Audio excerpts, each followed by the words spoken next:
بخاری شریف کتاب استطابۃ المرتدین کے اندر ایک روایت آئی ہے، کان ابن عمر رضی اللہ تعالی عنہ یراہم شرار خلق اللہ قال انہم انطلقوا الی آیات نزلت فی الکفار فجعلوها علی المؤمنین۔ حضرت عبداللہ ابن عمر رضی اللہ تعالی عنہ فرماتے ہیں، مخلوق میں سے وہ بدترین لوگ ہیں جو ان آیاتوں کو جو کفار اور مشرکین کے متعلق نازل ہوئی ہیں ان کو اہل حق پر فٹ کرتے ہیں۔ ہمارے دور کے اندر ہمارے معاشرے میں کچھ ایسا ہی ہو رہا ہے، لوگ اپنے نظریات کو ثابت کرنے کے لیے اور اہل حق کی نفرت پیدا کرنے کے لیے انہی آیاتوں کا سہارا لیتے ہیں جن کو قرآن کہتا ہے افتؤمنون ببعض الکتاب وتکفرون ببعض۔ قرآن کی بعض آیاتیں تو لوگ عوام کو سناتے ہیں اور بعض کو چھپا لیتے ہیں جسے کتمان حق کہا جاتا ہے، اور لوگ اپنے نظریات کو ثابت کرتے ہیں اور اپنے آپ کو اہل علم ثابت کرتے ہیں۔ جیسے مثال کے طور پر قرآن پاک کے اندر یہ بات آئی ہے کہ وَإِذَا قِيلَ لَهُمُ اتَّبِعُوا مَا أَنزَلَ اللَّهُ قَالُوا بَلْ نَتَّبِعُ مَا وَجَدْنَا عَلَيْهِ آبَاءَنَا۔ جب مشرکین کو، بت پرستوں کو اور کفار کو یہ کہا جاتا ہے کہ دعوت حق کو قبول کرو، تو وہ کہتے ہیں ہم نے اپنے ابو و اجداد کو اسی راستے پر پایا، ہم بھی اسی راستے پر چلنا چاہتے ہیں، اسی راستے پر مرنا چاہتے ہیں، ہم اپنے ابو و اجداد کا راستہ نہیں چھوڑتے۔ تو کچھ لوگ ان آیاتوں کو اہل حق پر فٹ کرتے ہیں، وہ لوگ جن کو پتہ نہیں ہوتا کہ ان ابا و اجداد کی پیروی کرنا ممنوع ہے، غلط ہے، جو خود باطل والے راستے پر ہوں، جو خود غلط راستے پر ہوں، غلط نظریے پر ہوں، تو ان والدین کی پیروی کرنا بھی غلط ہے، ان والدین کی تقلید کرنا بھی غلط ہے جو بذات خود غلط اس دنیا کے اندر زندگی گزار کر گئے ہیں۔ اور جو والدین بذات خود ایک اچھے نظریے پر اور بذات خود ایک اچھے راستے کے اوپر زندگی گزار کر گئے ہیں اور خود ہدایت پر تھے، تو ان کی تقلید کرنا بھی درست ہے، اور اس کو بڑے فخر سے حضرت یوسف علیہ السلام نے سورۃ یوسف کے اندر بیان کیا ہے، وَاتَّبَعْتُ مِلَّةَ آبَائِي إِبْرَاهِيمَ وَإِسْحَاقَ وَيَعْقُوبَ، کہ میں تو اپنے ابا و اجداد حضرت ابراہیم، اسحاق اور یعقوب علیہ السلام کی کیا کرتا ہوں؟ پیروی کرتا ہوں۔ اگر والدین درست ہیں تو ان کی تقلید پیروی بھی درست ہے، اگر والدین درست راستے پر نہیں ہیں، درست نہیں ہیں، تو ان کی تقلید، ان کی پیروی کرنا بھی درست نہیں ہے۔ ہاں، اگر والدین درست راستے پر ہیں، اولاد والدین کے راستے پر نہیں چلتی، پھر یہ غلط ہے، جس طرح حضرت نوح علیہ السلام کے بیٹے کنعان نے کیا۔ نوح علیہ السلام درست تھے، لیکن ان کا بیٹا باپ کے راستے پر نہ چلا تو وہ کیا تھا؟ غلط تھا۔ تو آج لوگ کچھ ایسا ہی کر رہے ہیں، پھر یہ کہتے ہیں کہ جی دین مولویوں کی میراث ہے۔ یہاں پر ایک بات یاد رکھنا کہ دین مولویوں کی الحمدللہ میراث بھی ہے، یہی فرمایا گیا نا، العلماء ورثۃ الانبیاء، علماء انبیاء کے وارث ہیں۔ کیا مطلب؟ کس چیز کے وارث ہیں؟ مطلب انبیاء کا جو دین ہے اس دین کے وارث علماء کرام ہیں، اور انہوں نے اپنے وارث ہونے کا ثبوت بھی الحمدللہ دیا ہے۔ یہی وجہ ہے انہوں نے اپنی زندگیاں اس راستے پر قربان کر دی ہیں، لیکن ان لوگوں کو اس راستے کے اوپر گھات لگا کر حملہ کرنے کی اجازت نہیں دی جن لوگوں نے دین کا حلیہ بگاڑنے کی کوشش کی ہے۔ تو الحمدللہ علماء خیال کرتے آ رہے ہیں اور علماء دین کی حفاظت کرتے آ رہے ہیں۔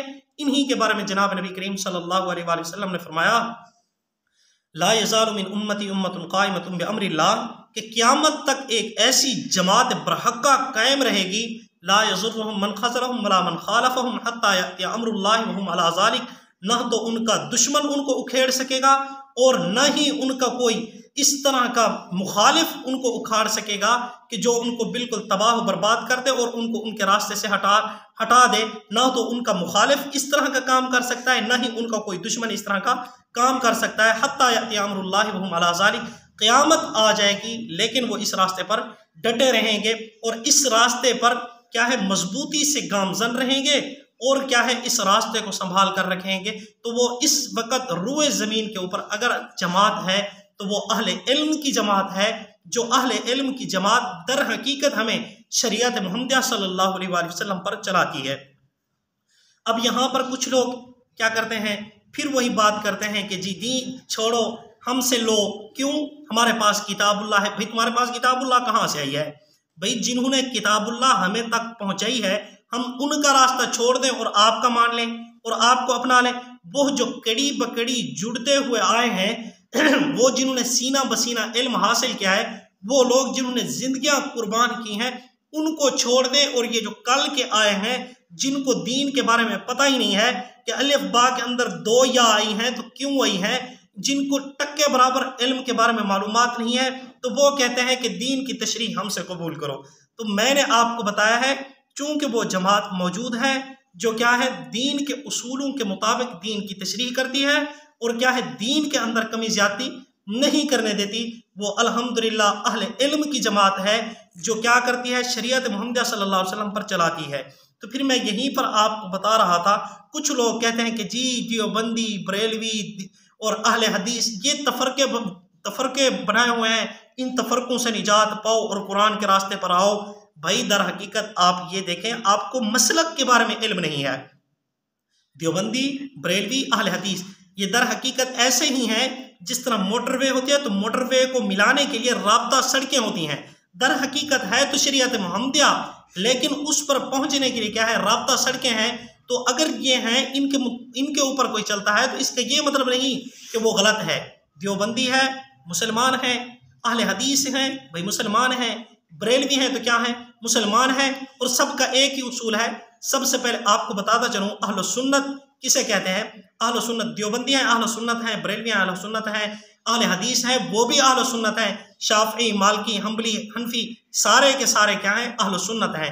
اہل سنت کے نزدیک 4 اصول ہیں جنہیں ادلہ اربعہ کہا جاتا ہے، اور دلیل پکڑنے کا 4 طریقے ہیں۔ پہلے نمبر پر کتاب اللہ سے مسئلہ حل کرتے ہیں۔ اگر کتاب اللہ کے اندر مسئلہ تو ہو لیکن انسان کی پہنچ سے دور ہو تو پھر سنت رسول کی طرف رجوع کیا جاتا ہے۔ سنت رسول تک بھی رسائی ناممکن ہو، مشکل ہو تو پھر اجماع صحابہ کی طرف رجوع کیا جاتا ہے۔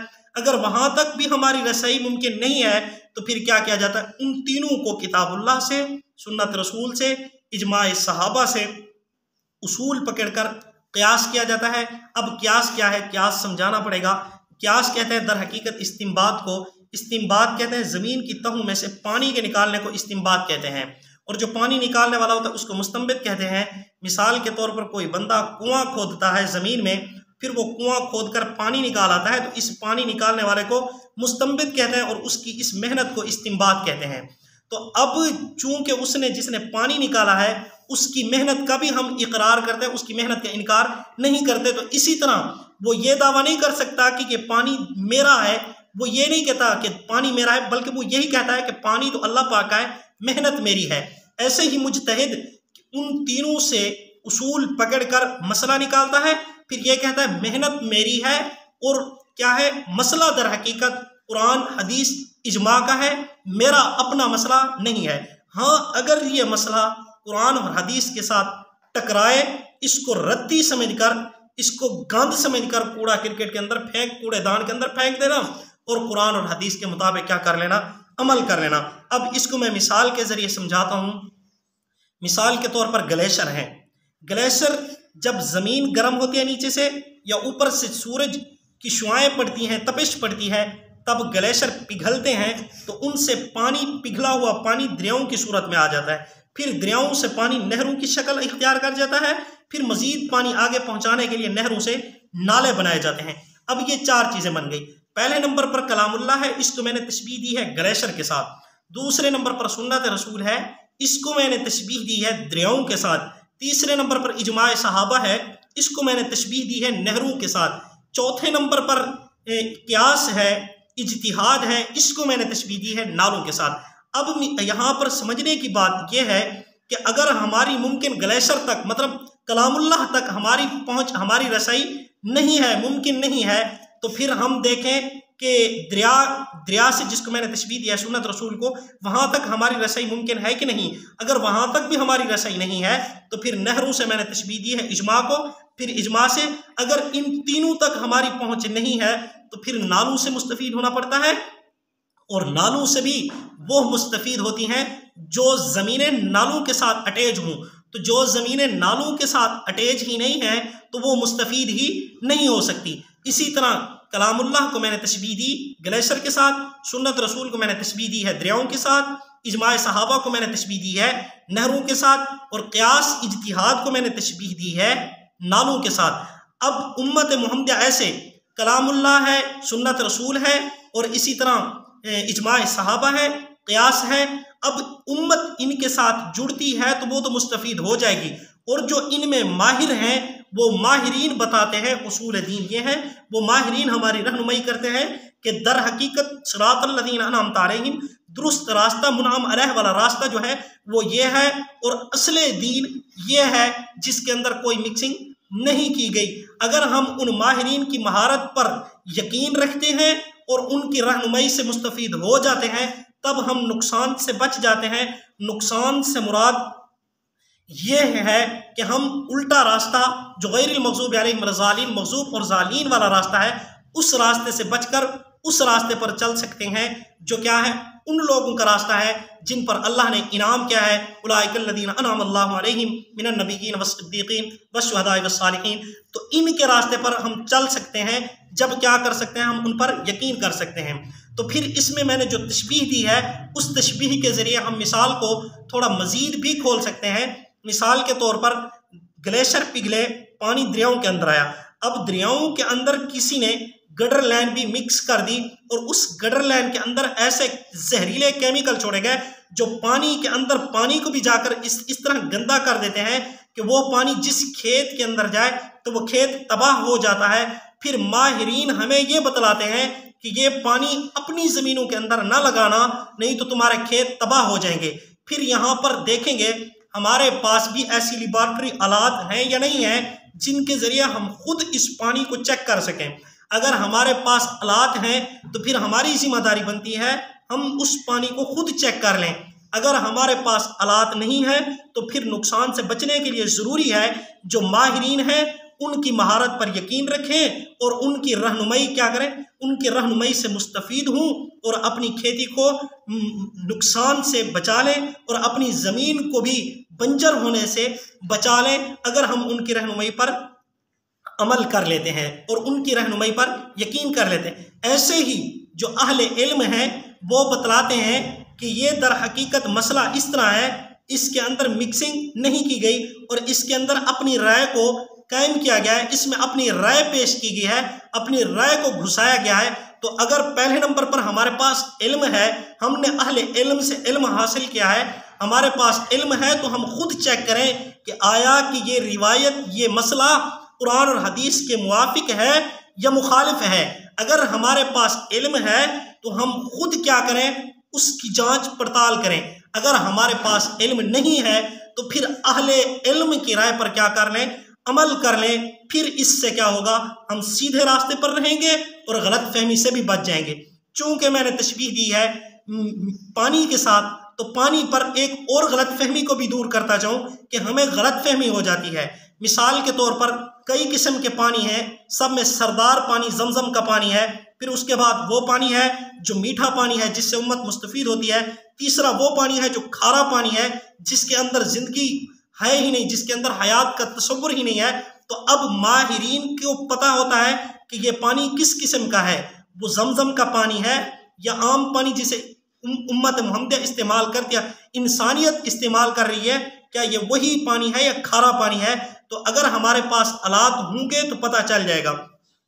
اور اگر ہمارے پاس پانی تو ہے لیکن مختلف قسم کی شیشیاں ہیں، ہمارے پاس مختلف رنگوں والی شیشیاں ہیں، اس رنگوں والی شیشیوں کے اندر جب پانی ہوگا تو اس رنگوں کی وجہ سے بھی ہمیں غلط فہمی ہو سکتی ہے۔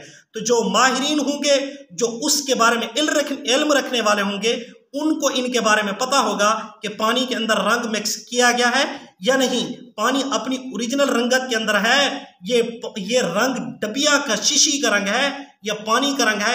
جو ماہرین ہوتے ہیں، جو نظر رکھنے والے ہوتے ہیں، ان کو تو پتہ ہوتا ہے اس پانی کے اندر کوئی رنگ مکس نہیں کیا گیا، اس پانی کے اندر رنگ مکس کیا گیا ہے، یہ پانی زمزم کا پانی ہے، یہ پانی عام پانی ہے، یہ پانی کھارا پانی ہے۔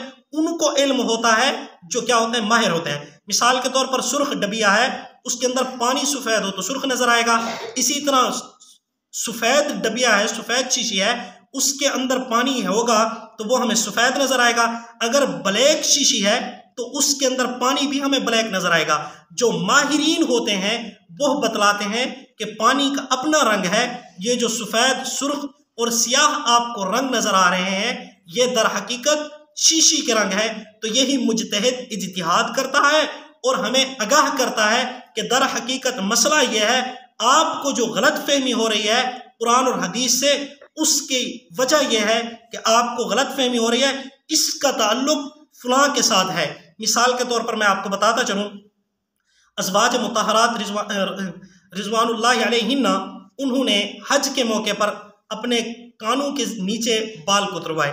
اب جب انہوں نے بال کتروائے تو بہت سارے معترضین نے اعتراض کیا کہ جی ہمیں تو منع کرتے ہیں کہ فیشن نہ کرو، اور حضور کی گھر والیوں نے استغفر اللہ معاذ اللہ فیشن کیا اور انہوں نے اپنے بال کٹوائے۔